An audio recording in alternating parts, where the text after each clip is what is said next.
ನಮಸ್ತೆ ಆತ್ಮೀಯರೇ. ನಾನು ತುಂಬ ಸಾರಿ ನಿಮ್ಗೆ ಹೇಳ್ತಾ ಇದ್ದೆ, ನರ್ಸರಿ ಎಲ್ಲಾದರೂ ಇದ್ದರೆ ಅದಕ್ಕೆ ಮೇಲ್ಗಡೆ ಚಪ್ಪರ ಹಾಕಬಾರ್ದು ಅಂತ. ಓಪನ್ ಪ್ಲೇಸಲ್ಲಿ ಇರಬೇಕು ಯಾವಾಗಲೂ. ನರ್ಸರಿ ಯಾವಾಗಲೂ ಓಪನ್ ಪ್ಲೇಸಲ್ಲಿ ಇರಬೇಕು. ನೋಡಿ, ಈಗ ನಮ್ಮ ನರ್ಸರಿ, ನಮ್ಮದೊಂದು ಪುಟ್ಟ ನರ್ಸರಿ ಇದೆ ಇಲ್ಲಿ ನಿಮಗೆ ಇದೆಲ್ಲ ಸಂಪಿಗೆ ಗಿಡ. ಪ್ರತಿ ತೋಟದಲ್ಲೂ 1 ಎಕರೆಯಲ್ಲಿ 2 ಎಕರೆಯಲ್ಲಿ 1 ಎಕರೆಯಲ್ಲಿ ನಿಮ್ಗೆ ಒಂದು ಎರಡು ಸಂಪಿಗೆ ಮರ ಇರಲೇಬೇಕು. ಸಂಪಿಗೆ ಮರ ಇದ್ದರೆ ಏನಾಗ್ತದೆ, ಅದರ ಹೂವಿನ ಸುವಾಸನೆಗೆ ಅನೇಕ ಕೀಟಗಳು ನಿಮ್ಮ ಜಮೀನಿಗೆ ಬರೋದಿಲ್ಲ. ಸಂಪಿಗೆ ನೆನ್ಪಿಟ್ಕೊಳ್ಳಿ, ಸಂಪಿಗೆ ಹೂವು ಭಾಳ ಸುವಾಸನೆ ಇರ್ತದೆ.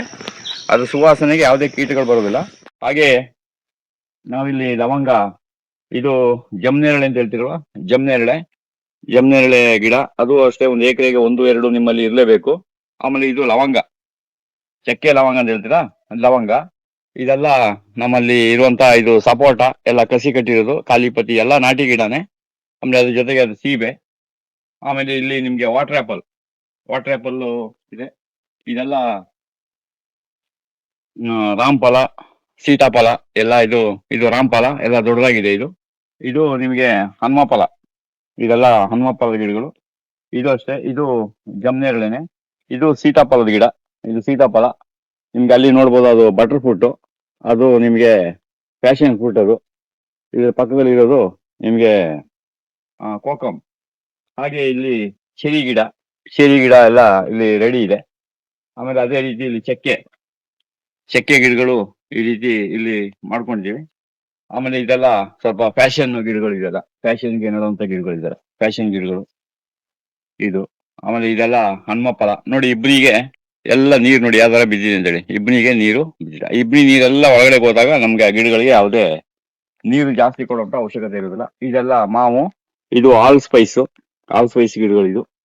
ಆಮೇಲೆ ಇದೆಲ್ಲ ಏಲಕ್ಕಿ ನೋಡಿ, ಬಯಲಿನಲ್ಲಿ ಬಿಸಿಲಿನಲ್ಲಿ ಇಲ್ಲಿ ಬಚಾವಾಯ್ತು ಏಲಕ್ಕಿ ಅಂದ್ರೆ, ನಿಮ್ಮ ತೋಟದಲ್ಲಿ ತಗೊಂಡು ನಟ್ಟಾಗ ಅದು ಬಚಾವಾಗ್ತದೆ ಅಂತ ಲೆಕ್ಕ ಅದು. ಹಾಗೆ ಅದು ನಮ್ಮ ಈ ಗಿಡ ನಿಮ್ಗೆ ಎಗ್ ಫ್ರೂಟ್, ಇದೆಲ್ಲ ಎಗ್ ಫ್ರೂಟ್ ಗಿಡಗಳು, ಇದು. ಆಮೇಲೆ ಇದು ನಮ್ಮ ಇರಳೆಕಾಯಿ. ಆಮೇಲೆ ಇದು ಅಂಜೂರ ಗಿಡ, ಇದು ಬೇಲದ ಹಣ್ಣು. ಈ ಎಲ್ಲ ಗಿಡಗಳನ್ನ ಈಗ ಆಲ್ರೆಡಿ ನಾವು ರೆಡಿ ಮಾಡಿ ಇಟ್ಕೊಂಡಿದ್ದೇವೆ. ಇದೆಲ್ಲ ಚಕ್ರಮುನಿ, ಮಲ್ಟಿವಿಟಮಿನ್ಗೆ ಚಕ್ರಮುನಿ. ಹಾಗೆ ಇದು ಬಾಳೆ. ಆಮೇಲೆ ಇದು ನಿಮ್ಮ ಸುಂಡೆಕಾಯಿ ಅಂತ ಹೇಳ್ತಿರಲ್ವಾ, ಈ ಸುಂಡೆಕಾಯಿ ಗಿಡ. ಇದು ಒಂದು ವಿಶೇಷವಾದ ಕಾಫಿ, ನಿಮ್ಮ ಅರೇಬಿಕನ್ ಅಲ್ಲ, ರೋಬಸ್ಟಾನು ಅಲ್ಲ, ಇದು ಕಾಫಿನೇ. ಬಟ್ ಏನಂದ್ರೆ ಇದನ್ನ ಮರ ಕಾಫಿ ಅಂತ ಹೇಳ್ತಾರೆ. ಬೇಲಿಯ ಪಕ್ಕದಲ್ಲಿ ಇದನ್ನ ನಟ್ಕೊಂಡ್ರೆ ಬೇಲಿಗೆ ಕಂಬನೂ ಆಯ್ತು, ಮತ್ತೆ ಅದ್ಭುತವಾದ ಕಾಫಿನೂ ಬಿಡ್ತದೆ. ಒಂದ್ ಸ್ವಲ್ಪ ಉಷ್ಣ ಅಂತ ಹೇಳ್ತಾರೆ, ಆದ್ರೂ ಪರವಾಗಿಲ್ಲ. ಅದು ಪುಕ್ಷಾಟೆ, ಅದಕ್ಕೆ ಯಾವುದೇ ತೊಂದರೆಗಿಂತ ಏನಿರೋದಿಲ್ಲ. ಯಾವ ಟೈಮ್ನಲ್ಲೂ 365 ದಿನಗಳಲ್ಲೂ ಅದು ಹಸಿರಾಗಿರ್ತದೆ. ಮತ್ತೆ ಅದು ವರ್ಷಕ್ಕೆ ಒಂದ್ಸಲ ಎವರೇಜ್ ಕಾಫಿ ನಿಮಗೆ ಕೊಡ್ತಾ ಇರ್ತದೆ, ಅದನ್ನ ನೀವು ಬಳಸ್ಕೊಳ್ಬೋದು. ಇದೆಲ್ಲ ಈಗ ನಮ್ಮ ಅಡಿಕೆ ಚಿಕ್ಕದಾಗಿ ಮೊಳಕೆ ಬರ್ತಾ ಇದೆ, ಅಡಿಕೆ ಎಲ್ಲ ಚಿಕ್ಕದಾಗಿ ಬರ್ತಾ ಇದೆ ಅಡಿಕೆ. ಆಮೇಲೆ ಇದು ನಾವು ಇಲ್ಲಿ ಬಸಳೆ ಗಿಡವನ್ನು ಹಾಕೊಂಡಿದ್ದೇವೆ. ಬಸಳೆ ಈ ತರ ಇದೆ, ಬಸಳೆ ಗಿಡ. ಅದನ್ನ ನಾವು ಆದಷ್ಟು ಬಹಳ ತಂಪದು, ನಿಮ್ಮ ಪ್ರತಿಯೊಬ್ಬರ ಮನೆಯಲ್ಲೂ ಒಂದೊಂದು ಬಸಳೆ ಗಿಡ ಇರಬೇಕು. ನಾವು ಇದನ್ನೆಲ್ಲರಿಗೂ ಉಚಿತವಾಗಿ ಕೊಡಬೇಕು ಅಂತ ಒಂದು ತೀರ್ಮಾನ ಮಾಡಿದ್ದೀವಿ, ಬಸಳೆ ಗಿಡ. ಆಮೇಲೆ ಇದು ಚೆರಿ ಗಿಡಗಳು ಈ ರೀತಿ ಬರ್ತಾ ಇರ್ತವೆ. ಆಮೇಲೆ ಅದ್ರ ಜೊತೆಗೆ ಇಲ್ಲಿ ನಮ್ಮಲ್ಲಿ ಈಗ ನಿಮ್ಮ ಇದು ಕೇಳಿದ್ದೀರಲ್ವಾ, ಅದೇ ಬಸಳೆನೆ, ಇದು ಬೆಳೀತಾ ಇರ್ತದೆ. ಇದು 1 ಎಲೆ 2 ಎಲೆಯನ್ನ ನೀವು ಕಟ್ ಮಾಡಿ ಹಾಕೊಳ್ಬೋದು. ಇದರಲ್ಲಿ ಕೆಂಪು ಬಸಳೆನೂ ಇದೆ, ಆಮೇಲೆ ಇದರಲ್ಲಿ ಬಿಳಿ ಬಸಳೆನೂ ಇದೆ. ಇದು ಬಸಳೆ ಗಿಡ ನೀವು ಅಲ್ಲೆಲ್ಲೇ ಕಟ್ ಮಾಡಿ ನೀವು ನರ್ಸರಿಗೆ ಅಲ್ಲಿ ನೀವು ಡೆವಲಪ್ ಮಾಡ್ಕೊಳ್ಬೋದು. ಹಾಗೆ ಇದು ನಿಮಗೆ ಗೊತ್ತಿರುವ ಹಾಗೆ ನಮ್ಮ ಕಾಡು ಬಸಳೆ, ಪತ್ತರ್ ಚೆಸ್ಟ್ ಅಂತ ಹೇಳ್ತಾರೆ, ಕಿಡ್ನಿ ಸ್ಟೋನ್ ರಿಮೂವ್ಗೆ ತುಂಬಾ ಒಳ್ಳೆ ಗಿಡ ಇದು ನಮ್ಮ ಕ್ಲಾಸಲ್ಲಿ ಬಂದವರಿಗೆಲ್ಲ ನಾವು ಇದನ್ನ ಉಚಿತವಾಗಿ ಕೊಡ್ತೇವೆ. ನೀವು ಅದನ್ನ ಬೆಳೆಸ್ಕೊಂಡು ಎಲ್ಲರಿಗೂ ನೀವು ಅದನ್ನ ವಿತರಣೆ ಮಾಡ್ಬೋದು. ಹಾಗೆ ಇದು ನುಗ್ಗೆ ಗಿಡ, ಯಾರೋ ಪುಣ್ಯಾತ್ಮ ಆರ್ಡರ್ ಕೊಟ್ಟರು, ನಾವು ಮಾಡಿಟ್ಟು ಬರ್ಲಿಲ್ಲ. ಅದಕ್ಕೆ ನಾವು ಯಾವುದೇ ನರ್ಸರಿನೂ ದುಡ್ಡು ಪೂರ್ತಿ ತಗೊಂಡೇ ಗಿಡಗಳು ಮಾಡೋದು. ಎಲ್ಲೋ ಸ್ನೇಹದಲ್ಲಿ ಪರಿಚಯ ಆಯ್ತು, ಅವರು ಮಾಡ್ಬಿಡಿ ಗಿಡ ಅಂತ ಹೇಳಿದ್ರು, ನಾವು ಮಾಡ್ದೋ. ಅದೇ ಇಲ್ಲಿ ನೋಡಿದ್ರೆ ಇವಾಗ ಯಾರು ಗಿಡ ತಗೊಂಡೋಗಿಲ್ಲ. ಅದಕ್ಕೆ ಅಗಸೆ ಮತ್ತೆ ನುಗ್ಗೆಯನ್ನು ಜಾಸ್ತಿ ದಿನ ನಾವು ಇಡಕ್ಕಾಗಲ್ಲ. ಮತ್ತೆ ಇದೆಲ್ಲ ನಮ್ಮ ಗೆಣಸು. ಆಮೇಲೆ ಇದು ನೋಡಿ, ಇಲ್ಲಿ ಡಯಸಕೋರಿಯ ಎಲ್ಲ ಮೇಲೆ ಹೋಗಿದೆ. ಇದು ಬಟರ್ ಫ್ರೂಟ್ ಗಿಡಕ್ಕೆ ಹೋಗಿ ಆಗಿರೋದ್ರಿಂದ ಈ ಬಟರ್ ಫ್ರೂಟ್ ಅನ್ನ ನಾವು ಇನ್ನು ಮುಂದೆ ನೆಕ್ಸ್ಟ್ ಇದನ್ನ ಇಡಬೇಕು ಅಂತ ಇದ್ದೀವಿ. ಹಾಗೆ ಇದೆಲ್ಲ ನೋಡಿ, ಇದೆಲ್ಲ ಗ್ಲಿಸಿಡಿಯಾ ಗಿಡವನ್ನ ನಾವು ಈ ರೀತಿ ಕವರ್ನಲ್ಲೇ ಮಾಡ್ಕೊಳ್ಬೇಕು. ಗ್ಲಿಸಿಡಿಯಾ ಬಹಳ ಚೆನ್ನಾಗಿ ಬರ್ತದೆ ಗ್ಲಿಸಿಡಿಯ ಗಿಡ ನೋಡಿ. ಗ್ಲಿಸಿಡಿಯ ಗಿಡ ಒಂದೊಂದು ಕವರಲ್ಲಿ ನಾವು ಎರಡೆರಡು ಬೀಜವನ್ನು ಹಾಕಿ ಈ ತರ ಹಾಕೊಂಡಿರ್ತೀವಿ. ಇದನ್ನ ನಾವು ಎಲ್ಲಿ ತಗೊಂಡು ನೆಟ್ರು ಯಾವುದೇ ಒಂದು ಗಿಡ ಆಮೇಲೆ ಇದು ಡ್ಯಾಮೇಜ್ ಆಗುದಿಲ್ಲ. ಗ್ಲಿಸಿಡಿಯ ಎಲ್ಲ ಮುಂಗಾರು ಮಳೆಗೆ ಮುಂದೆ ನೆಕ್ಸ್ಟ್ ಇಯರ್ ನಾವು ತೋಟ ಮಾಡಲಿಕ್ಕೆ ಬೇಕಾದಂತ ಗಿಡಗಳನ್ನೆಲ್ಲ ಈಗ ಇಲ್ಲಿ ರೆಡಿ ಮಾಡ್ಕೊಳ್ತಾ ಇದೀವಿ. ತುಂಬಾ ಈ ಸರಿ ಹೊಸ ಹೊಸ ತೋಟ ಆರ್ಡರ್ ಇದೆ. ಆರ್ಡರ್ ತೋಟಗಳಿಗೆಲ್ಲ ಮಾಡಕ್ಕೆ ತುಂಬಾ ಬೇಕಾಗ್ತದೆ. ಆಮೇಲೆ ಇಲ್ಲಿ ನಾವು ಪಾರಿಜಾತ ಅಂತ ಹಾಕೊಂಡಿದೀವಿ. ಇಲ್ಲೊಂದಿಷ್ಟು ಬೆಡ್ ಅಲ್ಲಿ ಪಾರಿಜಾತ ಹಾಕಿದೀವಿ. ಪಾರಿಜಾತ ಜರ್ಮಿನೇಷನ್ ಬಹಳ ಕಡಿಮೆ. ಅದರಿಂದ ಈ ಸರಿ ನಮ್ದು ಒಂದು ಯೋಜನೆ ಇದೆ, ಮನೆ ಮನೆಗೆ ಪಾರಿಜಾತ ಅಂತ. ಪ್ರತಿ ಒಂದೊಂದು ಲೇಔಟ್ಗಳಲ್ಲಿ ನೀವು ಒಂದು 50-100 ಜನ ಒಟ್ಟಿಗೆ ಸೇರ್ಕೊಂಡ್ರೆ ನಿಮ್ಮಲ್ಲಿಗೆ ನಾವು ಒಂದೊಂದು ಗಿಡವನ್ನ ತಂದು ಉಚಿತವಾಗಿ ಕೊಡ್ತೇವೆ. ಪ್ರತಿ ಮನೆಯ ಮುಂದೆ ನೀವು ಒಂದೊಂದು ಪಾರಿಜಾತ ಗಿಡವನ್ನ ನಟ್ಕೊಳ್ಳಿ. ಮತ್ತೆ ನಮ್ಮಲ್ಲಿ ಬಂದವ್ರಿಗೂ ನಾವು ಪಾರಿಜಾತ ಕೊಡ್ಬೇಕು ಅಂತ ತೀರ್ಮಾನ ಮಾಡಿದೀವಿ. ಎಲ್ಲ ಅದು ಜರ್ಮಿನೇಷನ್ ಬಹಳ ಕಡಿಮೆ ನೋಡಿ. ಇಷ್ಟೆಲ್ಲ ಹಾಕಿದೀವಿ. ಇಷ್ಟೆಲ್ಲ ಹಾಕಿದ್ರೆ ಈ ಕವರ್ನಲ್ಲಿ ನೋಡಿ ಎಲ್ಲಿ ದೂರ ದೂರಕ್ಕೆ ಒಂದೊಂದು ಹುಟ್ಟಿದೆ. ಅಪರೂಪಕ್ಕೆ ಒಂದೊಂದು ದೂರದಲ್ಲಿ ಹುಟ್ಟಿದೆ. ಇದು ಪಾರಿಜಾತ. ಈ ಪಾರಿಜಾತ ಗಿಡವನ್ನ ನಾವು ಈಗ ನಿಮ್ಗೆ ರೆಡಿ ಮಾಡಿ ಕೊಡ್ತೇವೆ.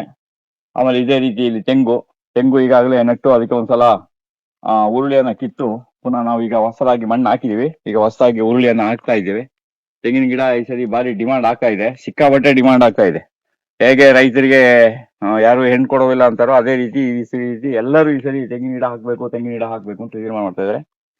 ಟೆಂಪರೇಚರ್ ವಿಪರೀತ ಜಾಸ್ತಿ ಇರೋದ್ರಿಂದ ಈ ಸರಿ ಕನಿಷ್ಠ ಕರ್ನಾಟಕದಲ್ಲಿ ಒಂದು ಅರ್ಧ ಭಾಗ ತೆಂಗಿನ ಗಿಡ, ದೊಡ್ಡ ಗಿಡಗಳು ಹೋಗ್ಬಿಡ್ತವೆ ಬಿಸಿಲಿನ ತಾಪ. ಅದರಿಂದ ನೀವು ಬಿಸಿಲಿನ ತಾಪವನ್ನು ಕಡಿಮೆ ಮಾಡ್ಕೊಳ್ಬೇಕು. ಅದಕ್ಕೇನು ಅಂತ ಹೇಳಿದ್ರೆ ಒಂದೇ ಒಂದು ಪರಿಹಾರ, ಮರ ಗಿಡಗಳು ನೆಡೋದು. ಮರ ಗಿಡಗಳು ಅಂತ ಹೇಳಿದ್ರೆ ಆದಷ್ಟು ಹೊಂಗೆ ಗಿಡ, ಅರಳಿ ಗಿಡ, ಹತ್ತಿ ಗಿಡ, ಬೇರೆ ಬೇರೆ ಗಿಡಗಳನ್ನ ನೀವು ಆದಷ್ಟು ನಟ್ಕೊಂಡಾಗ ನಾವೇನಾದ್ರೂ ಒಂದು ಮಾಡ್ಲಿಕ್ಕೆ ಅದು ಸಾಧ್ಯ ಆಗ್ತದೆ. ಅದೇ ರೀತಿ ಇದೆಲ್ಲ ಈಗ ಖಾಲಿ ಕವರು, ಇಲ್ಲಿಗೆಲ್ಲ ಬೀಜವನ್ನ ತಂದು ಹಾಕಿ ನಾವು ಈಗ ಇಲ್ಲಿಗೆ ಮಣ್ಣನ್ನು ತುಂಬಿಸ್ಬೇಕು. ಕವರ್ ಇಲ್ಲಿಗೆಲ್ಲ ಹಾಕ್ಬೇಕು. ಇದೆಲ್ಲ ರೆಡಿ ಮಾಡಿ ಇಟ್ಟಿದ್ದೀವಿ. ಹಾಗೆ ಬೇರೆ ಬೇರೆ ಗಿಡಗಳೆಲ್ಲ ರೆಡಿ ಆಗಿದೆ. ಎಲ್ಲ ಗ್ಲಿಸಿಡಿಯ ಎಲ್ಲೆಲ್ಲಿ ಜಾಗ ಸಿಗ್ತದೆ ಅಲ್ಲೆಲ್ಲ ಹಾಕ್ತಾ ಇದೆ. ಹಾಗೆ ಇದೆಲ್ಲ ಲಾವಂಚ, ಅದು ಲೆಮನ್ ಗ್ರಾಸು ನೋಡಿ. ಈ ರೀತಿ ನೀವು ಈ ರೀತಿ ಒಂದೊಂದು ನಮ್ಮ ಗ್ಲಿಸಿಡಿಯ ಗಿಡ ನೋಡಿ. ಗ್ಲಿಸಿಡಿಯ ಗಿಡ ಈ ರೀತಿ ನಾವು ತಗೊಂಡೋಗಿ ನೆಟ್ಬಿಟ್ರೆ ಅದು ಯಾವುದೇ ಕಾರಣಕ್ಕೂ ಎಲ್ಲೂ ಡ್ಯಾಮೇಜ್ ಆಗುವ. ತುಂಬಾ ಜನ ನಮ್ಮ ಗೋಶಾಲೆಗೆ ಬಂದಿರೋರಿಗೆ ಈ ಸೀನು ಕಾಣಿಸ್ತದೆ. ನಮ್ಮ ಶ್ರೇಷ್ಠವಾದ ಆಲದ ಮರ, ಅದರ ಕೆಳಗಡೆ ಇರುವಂತ ಇದೊಂದು ಕೃಷಿ ಹೊಂಡ. ಇಲ್ಲಿ ನಾವು ಈಗ ನಿಮ್ಗೆ ಅಲ್ಲಿ ಕಾಣ್ತಾ ಇರೋದು ತೆಂಗಿನಕಾಯಿಯನ್ನು ನಾವು ಅಲ್ಲಿ ಹಾಕಿದ್ದೇವೆ. ಅಲ್ಲಿ ನಾವು ತೆಂಗಿನಕಾಯಿ ಗಿಡಗಳನ್ನ ಮಾಡ್ಬೇಕಾದ್ರೆ ಒಂದು ಬಹಳ ವಿಶೇಷವಾಗಿ ನೀವೆಲ್ಲರೂ ಗಮನ ಹರಿಸ್ಬೇಕು. ನೀವು ಯಾವುದೇ ಗಿಡದಿಂದ ತೆಂಗಿನಕಾಯಿಯನ್ನ ಗಿಡ ಮಾಡ್ಬೇಕು ಅಂದ್ರೆ ಅದಕ್ಕೆ ಬೀಜ ಆಯ್ಕೆ ಮಾಡ್ಬೇಕಾದ್ರೆ ನಾನು ಅನೇಕ ಸಾರಿ ಹೇಳಿದ್ದೀನಿ. ಯಾಕೆ ಪದೇ ಹೇಳ್ತೀನಿ ಅಂತ ಹೇಳಿದ್ರೆ, ಈ ವರ್ಷ ತೆಂಗಿನ ಗಿಡಕ್ಕೆ ಬಹಳ ವಿಪರೀತ ಡಿಮಾಂಡ್ ಇದೆ, ತುಂಬಾ ಬೇಡಿಕೆ ಇದೆ. ಆ ಬೇಡಿಕೆನ ಎಲ್ಲರಿಗೂ ಈಡೇರ್ಸಕ್ ಆಗೋದಿಲ್ಲ. ಅದಕ್ಕೆ ನಾವ್ ಏನ್ ಮಾಡ್ತೀವಿ ಅಂದ್ರೆ ಒಂದು ಮಿತವಾಗಿ ಅಲ್ಲಿ ಇಟ್ಕೊಂಡೆ ನಾವು ಮಾಡಕ್ಕಾಗೋದು. ಯಾರೋ ಕೇಳಿದ್ರು ಅಂದ್ಬಿಟ್ಟು ನಾವು ಎಲ್ಲಾ ಗಿಡಗಳನ್ನ ಕೊಟ್ಬಿಡಕ್ ಆಗೋದಿಲ್ಲ. ನಮಗೂ ಒಂದು ಲಿಮಿಟ್ ಇದೆ. ಆ ಲಿಮಿಟ್ ಪ್ರಕಾರನೇ ನಾವು ಕೊಡಕ್ಕಾಗೋದು. ಯಾವುದೇ ಒಂದು ತೆಂಗಿನ ಮರದಿಂದ ನೀವು ಕಾಯಿಯನ್ನು ಆಯ್ಕೆ ಮಾಡ್ಬೇಕಾದ್ರೆ ಆ ಗಿಡಕ್ಕೆ 40 ವರ್ಷ ತುಂಬಿರ್ಬೇಕು, 60 ವರ್ಷದ ಒಳಗಿರ್ಬೇಕು. ಆಮೇಲೆ ಅದು ಜುಲೈಯಿಂದ ಫೆಬ್ರವರಿ ತಿಂಗಳ ಒಳಗಡೆ ಬಿದ್ದಿರೋ ಕಾಯಿ ಆಗ್ಬೇಕು. ಆಲ್ರೆಡಿ ಆ ಗಿಡದಲ್ಲಿ ಒಂದು 8ರಿಂದ 10 ಗೊನೆ ಇರಬೇಕು. ಮತ್ತೆ ಅದು ಸ್ವಾಭಾವಿಕವಾಗಿ ಗಿಡ ಸಾಧಾರಣ ಸ್ಟ್ರೈಟ್ ಆಗಿರ್ಬೇಕು. ಅದೇ ಸ್ವಾಭಾವಿಕ ಬಿದ್ದಿರೋ ಕಾಯಿ ಆಗ್ಬೇಕು. ಆ ಕಾಯಿಯನ್ನು ತಗೊಂಡು ನಾವು ಈ ರೀತಿ ನೀರೊಳಗಡೆ ಒಂದು 3 ತಿಂಗಳು ನೀರೊಳಗೆ ಹಾಕ್ತೇವೆ. ಅದು ವಾರಕ್ಕೆ 1 ದಿನ ನಾವೇನ್ ಮಾಡ್ತೇವೆ, ಅದಕ್ಕೆ ತೊಪ್ಪೆ ನೀರನ್ನ ಅದನ್ನ ಕರೆಸಿ ಅದ್ರ ಮೇಲೆ ಚೆಲ್ತೇವೆ. ಆಮೇಲೆ ಇಲ್ಲಿ 3 ತಿಂಗಳಾದ್ಮೇಲೆ ನಮ್ಗೆ ಏನಾಗ್ತದೆ, ಸುಮಾರು ಒಂದು 30ರಿಂದ 40% ನಮ್ಗೆ ಇಲ್ಲಿ ಕಾಯಿಗಳೆಲ್ಲ ಡ್ಯಾಮೇಜ್ ಆಗಿ ಹೋಗ್ತವೆ. ಇನ್ನು ಉಳಿದಿದ್ದ 60% ತಗೊಂಡೋಗಿ ನಾವು ಗೋಕುಪಾಮೃತ ಅಥವಾ ಜೀವಾಮೃತದಲ್ಲಿ 1 ತಿಂಗಳು ಹಾಕ್ತೇವೆ. ಅಲ್ಲಿಗೆ 4 ತಿಂಗಳು ಆಗ್ತದೆ. ಆ 4 ತಿಂಗಳಾದ್ಮೇಲೆ ಯಾರಿಗೂ ತುಂಬಾ ದೂರದ ಜಿಲ್ಲೆಯವರಿಗೆ ಯಾರಿಗಾದ್ರೂ ಬೇಕಾದ್ರೆ ನಾವೇನ್ ಮಾಡ್ತೀವಿ, ಅದನ್ನ VRL ಅಲ್ಲಿ ಕಳ್ಸಿಕೊಡ್ತೀವಿ. ಇನ್ನು ಗಿಡನೇ ಮಾಡ್ಬೇಕಾದ್ರೆ ನಾವು ಕವರ್ಗೆ ಆಲ್ರೆಡಿ ಅರ್ಧ ಮಣ್ಣು ತುಂಬಿಸಿ ಇಟ್ಕೊಂಡು ಅದಕ್ಕೆ ತುಂಬಿಸಿ ಅದೊಂದು 2 ತಿಂಗಳಲ್ಲಿ ನಿಮ್ಗೆ ಮೊಳಕೆ ಬರ್ತದೆ. ಆ ಗಿಡದನ್ನ ನಾವು ನಡ್ಬೇಕಾದ್ರೆ 2 ಎಲೆ ಅಥವಾ 4 ಎಲೆ ಇದ್ದಾಗಲೇ ನಟ್ಬಿಡ್ಬೇಕು. ದೊಡ್ಡ ಗಿಡಗಳನ್ನ ಯಾರು ನಡಕ್ ಹೋಗ್ಬೇಡಿ. ಆಮೇಲೆ ತುಂಬಾ ಜನ ನರ್ಸರಿಯವರು ಅವರಲ್ಲಿ ವ್ಯಾಪಾರ ಆಗದೇನೆ ಉಳಿದಿರೋ ಗಿಡಗಳನ್ನ ನಿಮ್ಗೊಂದು ಆಸೆ ಹುಟ್ಟಿಸ್ತಾರೆ. ಈಗಲೇ ನಾವು ಒಂದು 5 ವರ್ಷ 4 ವರ್ಷ ಸಾಕಿದೀವಿ, 5ನೇ ವರ್ಷಕ್ಕೆ ನಿಮ್ಗೆ ಫಸಲು ಬರುತ್ತೆ ಅಂತ. ಅದೆಲ್ಲ ನೀವು ಕತೆ ಕಟ್ಕೊಂಡೋಗಿ ಹೋಗ್ಬೇಡಿ. ಯಾವಾಗ್ಲೂ ನೀವು ಗಿಡ ನೆಡ್ಬೇಕಾದ್ರೆ 2 ಎಲೆ ಇರಬೇಕು ಅಥವಾ 4 ಎಲೆ ಇರಬೇಕು. ಈ ರೀತಿ ಗಿಡಗಳನ್ನ ಬಹಳ ಹುಷಾರಾಗಿ ಆಯ್ಕೆ ಮಾಡ್ಬೇಕು. ಈಗಾಗಲೇ ನಮ್ಮಲ್ಲಿ ಯಾರಾದ್ರೂ ಗಿಡಗಳು ಬುಕ್ ಮಾಡಿದ್ರೆ ಅವ್ರಿಗೆಲ್ಲರಿಗೂ ನಾವು ಟೈಮ್ ಕೊಟ್ಟಿದೀವಿ. ಆ ಟೈಮ್ಗೆ ನಿಮ್ಗೆ ಸಿಕ್ಕೋದು. ಈ ವಾರದಲ್ಲಿ ಬುಕ್ ಮಾಡಿದ್ರೆ ಇನ್ನು ಮುಂದೆ ನಿಮ್ಗೆ ಆಗಸ್ಟ್ 4ನೇ ವಾರದಲ್ಲಿ, ನೆನ್ಪಿಟ್ಕೊಳ್ಳಿ. ಇವಾಗ ನೀವೇನಾದ್ರೂ ಈ ತಿಂಗಳಲ್ಲಿ ಇವತ್ತು ತಾರೀಕು 14, ಇವತ್ತಿಂದ ಈಚೆ ಯಾರ್ಯಾರು ಬುಕ್ ಮಾಡ್ತೀರಿ ಅವ್ರಿಗೆ ನಾವು ಆಗಸ್ಟ್ 4ನೇ ತಾರೀಕಿಗೆ 4ನೇ ವಾರದಲ್ಲಿ ಕೊಡ್ಲಿಕ್ಕೆ ಆಗೋದು. 3 ವಾರಕ್ಕೆ ಇದೆಲ್ಲ ಬುಕ್ ಆಗೋಗಿದೆ. ಇನ್ನೇನಿದ್ರು 4ನೇ ವಾರ.